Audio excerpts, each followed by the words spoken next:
Okay, good morning students. Today we will start a new topic, that is potential energy in a spring. Potential energy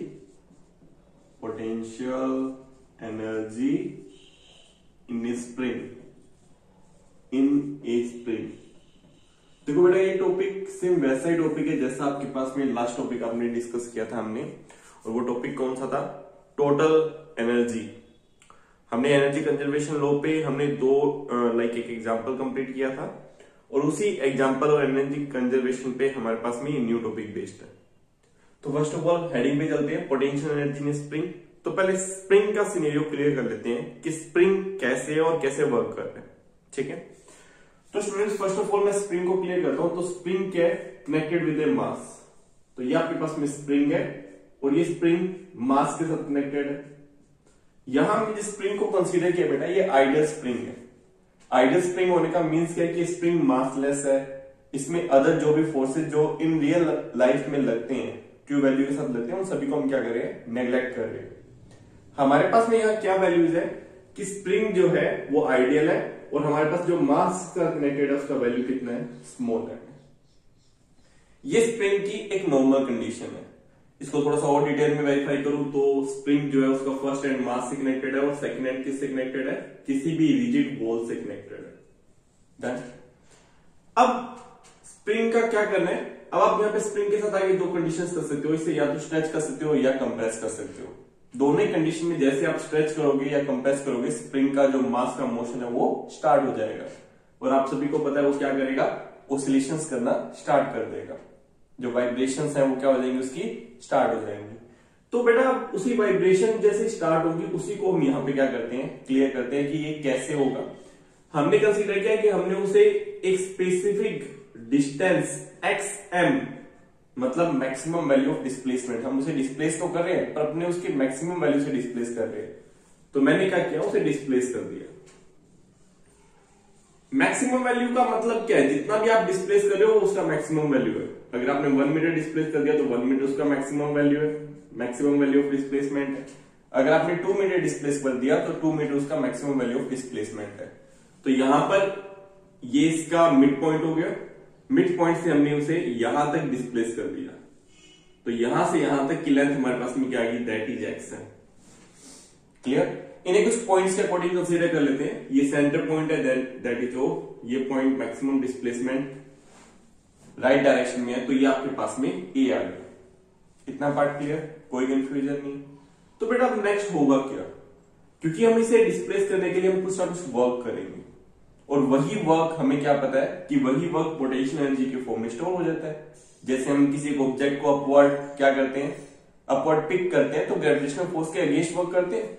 जितना भी gravitational force के against हम work करेंगे वही work उसमें as a form of potential energy store हो जाता है। तो कितना वर्क स्टोर होता है? जब हम किसी भी मास m को h हाइट तक पिक करते हैं तो mgh स्टोर होता है। यहां पर भी सेम सिनेरियो बेटा, हम यहां स्प्रिंग फोर्स के अगेंस्ट वर्क करेंगे। स्प्रिंग फोर्स के जो जितना भी हम अगेंस्ट वर्क करेंगे वही जो वर्क है वहां पे किस फॉर्मेशन हो जाएगा? वही वर्क पोटेंशियल एनर्जी की फॉर्मेशन में स्टोर हो जाएगा। इतना पार्ट क्लियर? तो मोशन सभी को क्लियर हो गया। मोशन को थोड़ा सा और डिफाइन कर देता हूं। प्रैक्टिकली सोच के देखो, स्ट्रेच किया, यहां पर वेलोसिटी 0। अब मैंने यहां से इसको रिलीज कर दिया, वेलोसिटी इंक्रीज होना स्टार्ट होगी। मिड पॉइंट पे आके वेलोसिटी मैक्सिमम हो जाएगी।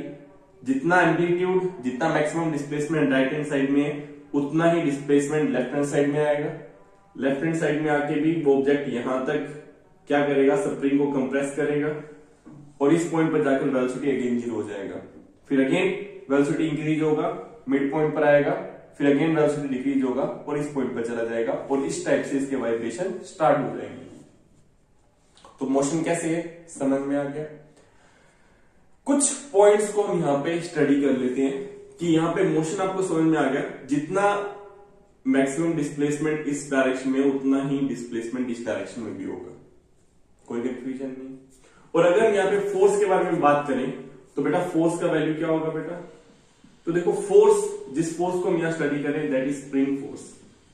तो स्प्रिंग फोर्स कैसे लग रहा है, कैसे इस पे एग्जर्ट कर रहा है, वो हमें फाइंड आउट करना है। तो जैसे मैंने इसे स्ट्रेच किया तो स्प्रिंग फोर्स कहां होगा? इनवर्ट डायरेक्शन में होगा। जैसे मैंने इसे कंप्रेस किया, स्प्रिंग फोर्स कहां होगा, आउटवर्ड डायरेक्शन में होगा। तो दैट मीन्स क्या कि हम जो भी फोर्स अप्लाई कर रहे हैं या जब भी इसको डिस्प्लेस कर रहे हैं तो डिस्प्लेसमेंट के अपोजिट डायरेक्शन में कौन वर्क कर रहा है, स्प्रिंग फोर्स। तो स्प्रिंग फोर्स कितना होगा वो डिस्प्लेसमेंट पर डिपेंड करता है, क्योंकि स्प्रिंग फोर्स एक वेरिएबल फोर्स रहता है। अगर आपने कम डिस्प्लेसमेंट किया तो कम स्प्रिंग फोर्स, ज्यादा डिस्प्लेसमेंट किया तो 100% स्प्रिंग फोर्स भी क्या हो जाएगा, ज्यादा हो जाएगा। That means spring force is totally depend on displacement. So I'm writing here displacement,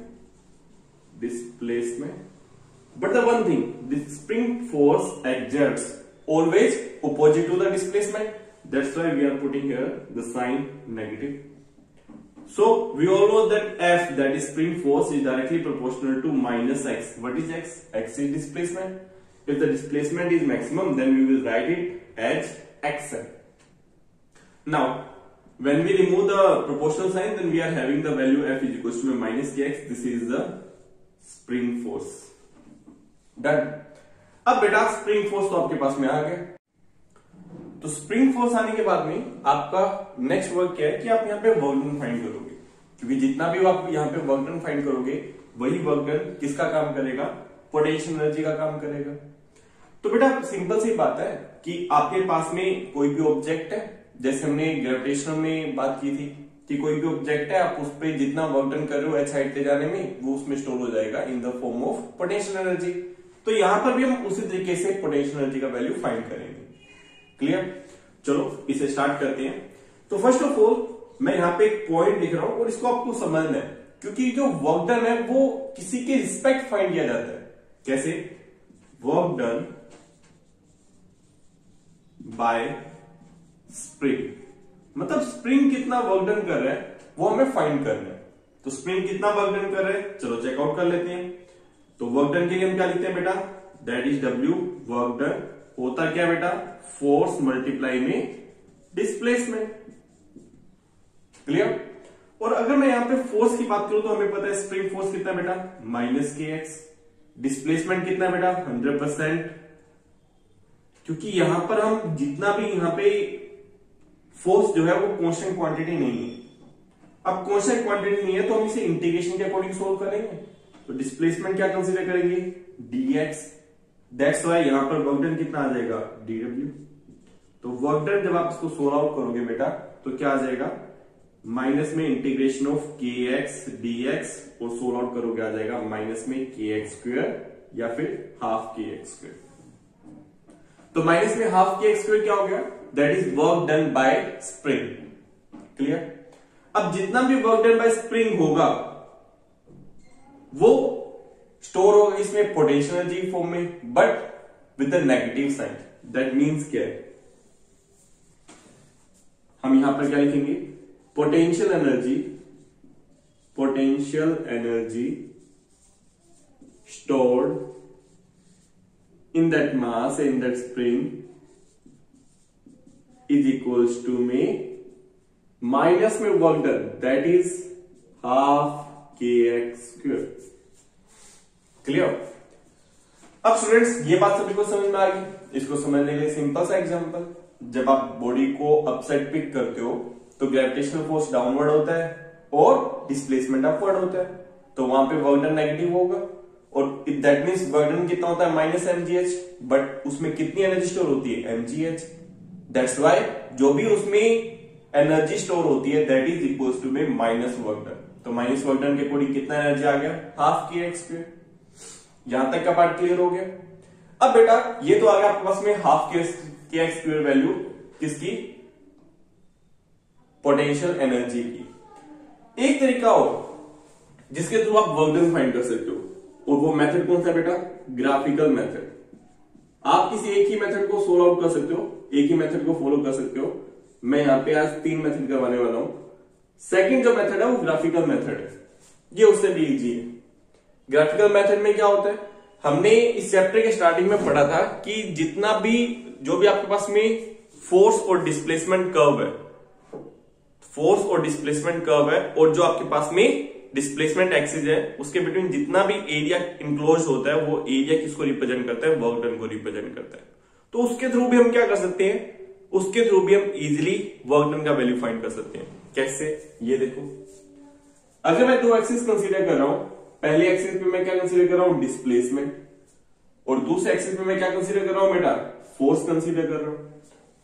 तो मैं स्प्रिंग फोर्स को ड्रॉ करूंगा तो कैसे करूंगा, स्प्रिंग फोर्स का वैल्यू क्या है, -kx, और सभी को पता है y इक्वल्स में mx प्लस c, तो आप उसके थ्रू क्या कर सकते हो, लाइन को ड्रॉ कर सकते हो। तो यहां पर भी f इज इक्वल्स में -kx कैसे ड्रॉ होगा, like this. If we are having the displacement x, अगर हम x डिस्प्लेसमेंट को स्टडी कर रहे हैं तो दैट मीन्स क्या है कि इसके बिटवीन जितना भी एरिया इंक्लोज्ड होगा वो एरिया किसको रिप्रेजेंट करेगा, वो एरिया रिप्रेजेंट करेगा वर्क डन को। तो f का वैल्यू तो -kx सभी को पता ही है, यहां पर ये वैल्यू x है, ये बात भी आपको पता है, सॉरी यहां से यहां तक का वैल्यू जो है वो x है, ये बात भी आपको पता है।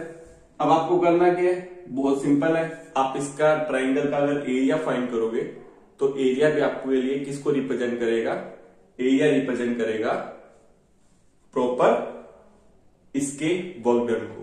कैसे, ये देखो, यहां तक का पार्ट ये फोर्स है ना, तो यहां तक का पार्ट एफ इक्वल्स में -kx हो गया, तो जो आपके पास में परपेंडिकुलर है वो -kx हुआ, बेस जो है वो x हो गया, और हाफ को आप मल्टीप्लाई करते हो, हाफ इंटू में परपेंडिकुलर इंटू में बेस, ये पूरा का पूरा फॉर्मूला रहता है। तो इसके थ्रू आप क्या कर सकते हो, एरिया का वैल्यू फाइंड कर सकते हो, और फिर वर्क डन का वैल्यू क्या आ जाएगा, -12kx², और वही -12kx² जो है वो बाद में कन्वर्ट हो जाएगा किसमें, पोटेंशियल एनर्जी में, एंड दैट इज +12kx²।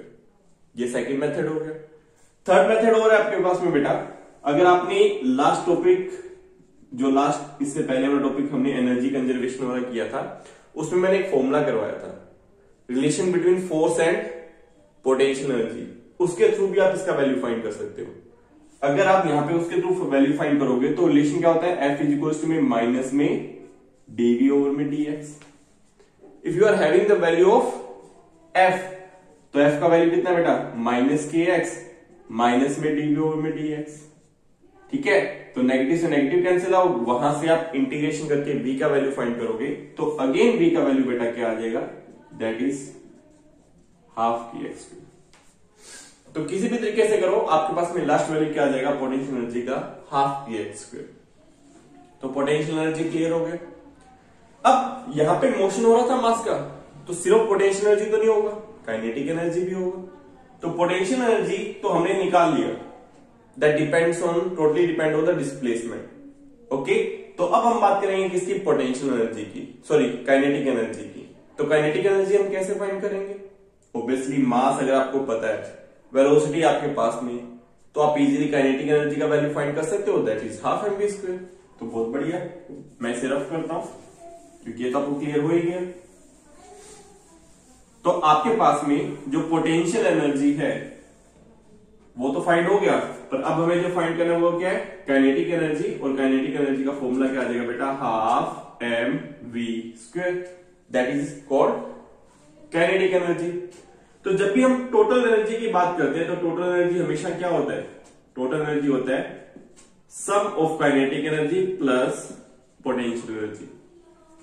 ये बात सभी को क्लियर हो गया, कोई कंफ्यूजन नहीं है।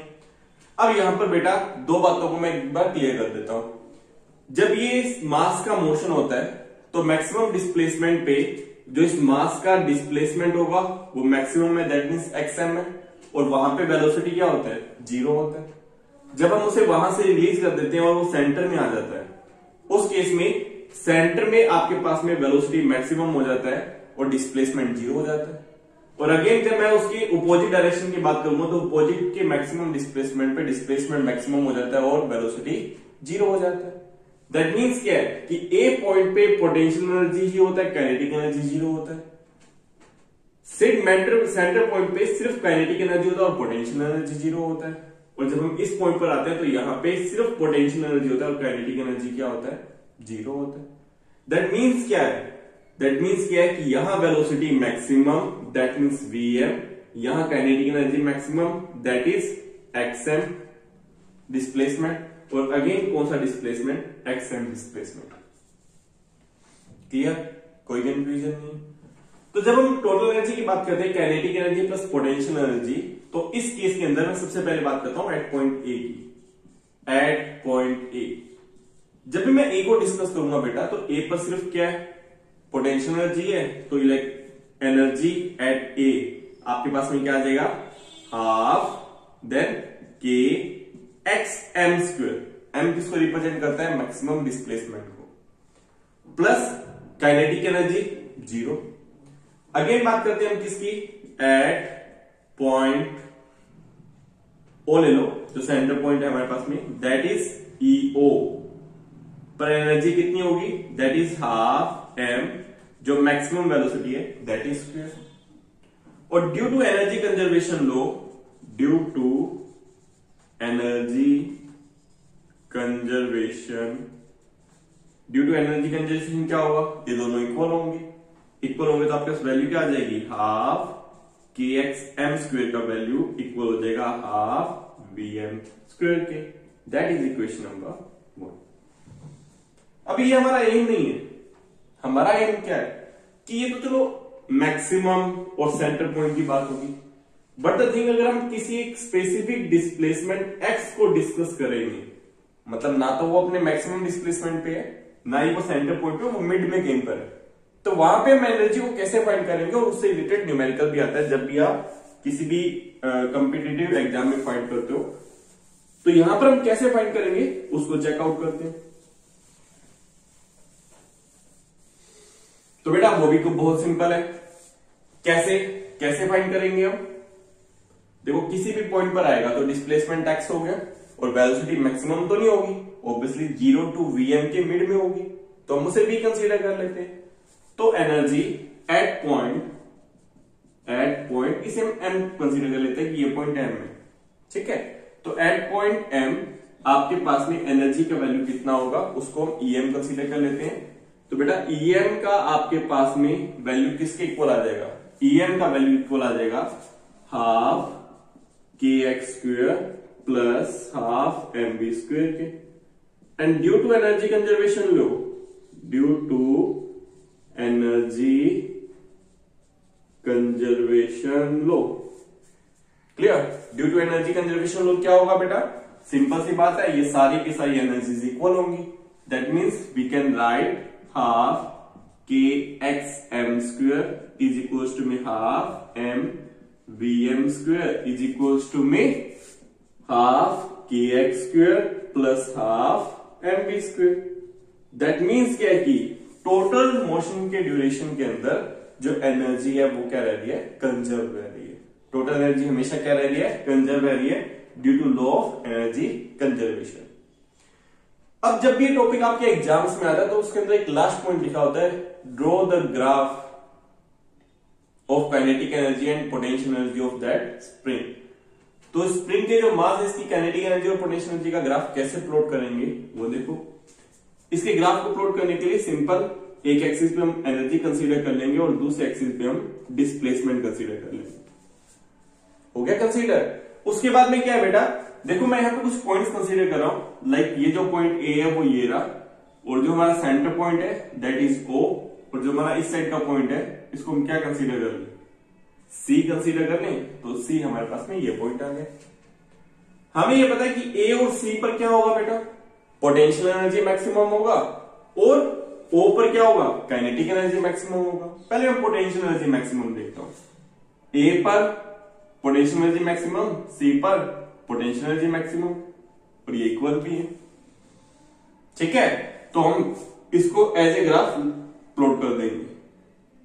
तो ये ग्राफ प्लॉट हो गया यहां पे। उसके बाद में क्या है कि ओ पर काइनेटिक एनर्जी मैक्सिमम होगा, और सी और ए पे काइनेटिक एनर्जी 0 होगा। तो हम कैसे ग्राफ प्लॉट करेंगे, लाइक दिस। तो ये ग्राफ प्लॉट हो गया यहां पे। पर हमें क्या है कि टोटल प्रोसेस के अकॉर्डिंग टोटल एनर्जी जो है वो कंजर्व रहती है। तो टोटल एनर्जी कंजर्व रहती है, दैट मीन्स क्या है कि इन दोनों का जो एडिशन है ये टोटल एनर्जी, ये हमेशा क्या रहेगी बेटा, ये हमेशा कंजर्व रहेगी। तो अगर मैं यहाँ पे डिफाइन करूं तो ये लाइन किसको रिप्रेजेंट कर रही है, टोटल एनर्जी को। ये लाइन किसको रिप्रेजेंट कर रही है, जो डॉट डॉट लाइन्स हैं, ये लाइन आपको रिप्रेजेंट कर रही है काइनेटिक एनर्जी को, और जो स्ट्रेट लाइन है, रिजिड लाइन है, वो रिप्रेजेंट कर रही है पोटेंशियल एनर्जी को। तो यहां पे ये वाला part potential energy in spring complete होता है। सो आज के लिए इतना ही। Bye bye, have a nice day ahead, keep smiling and keep reading. Hope so आपको ये क्लियर हो गया होगा।